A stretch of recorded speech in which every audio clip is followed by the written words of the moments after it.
What's up, movie crew? Welcome to night 9 of 31 Nights of Horror. Tonight, I watched Gwen.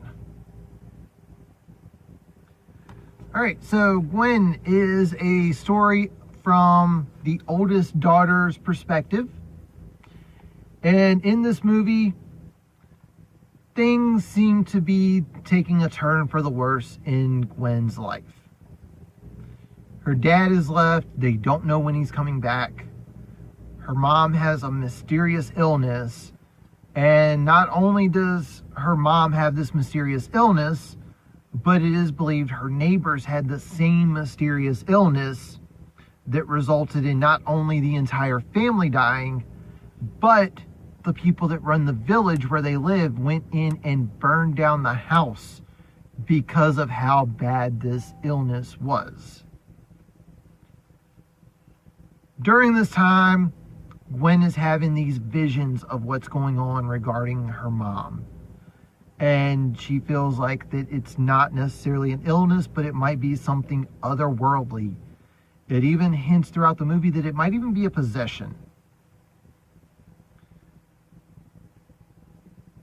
So, my thoughts on this one, I have been watching some of the Shudder exclusives lately because I have managed to find some at Dollar Tree for a cheap price.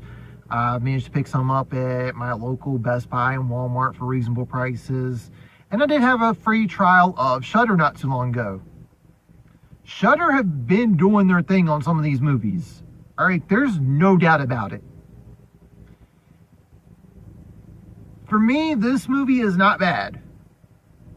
I didn't find it as scary as others did, but for me, I'm very picky about my period pieces when it goes to horror stuff. And this one, there's a lot of, they hint at things, but I feel like they don't go into detail as much as they should have. There's a few things they did eventually talk about, because the ending does leave you a little upset, leaving what happens with Gwen and her sister Mary. But overall, there's a few times throughout the movie where they kind of hint at things, but they don't really go into full detail. And yeah, there's sometimes when they do need to let the audience come up with their own conclusion, but in this movie, there was a couple of times where I felt they did a good job with that, and there was a couple of times where I felt like it was a little too vague. Like, all right, we get it. There's something wrong with the household. But why is the village taking it out on Gwen? There's one scene where she's in the village trying to sell some of the stuff from the family garden to try to make some money so she can buy some medicine for her mom. And one person goes up to try to buy something, just be friendly, and that person's dragged away. Literally, dragged away. And we're really not given any explanation here as to why this person was literally dragged away. But overall, as a movie, it's not a bad movie.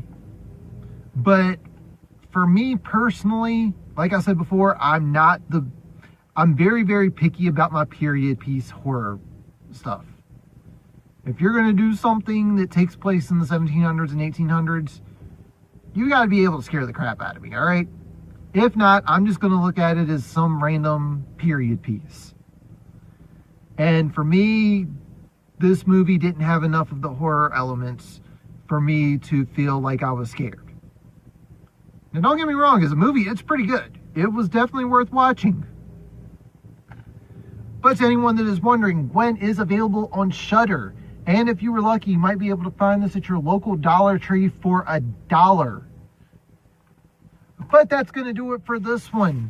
If you are new to the channel, hit that subscribe button. You like what you see? Leave a thumbs up. Comment down below if you have seen Gwen, and if so, what are your thoughts on it? What movies are you watching throughout the month of October? But that's going to do it for this one. So thank you all for watching, and tune in next time.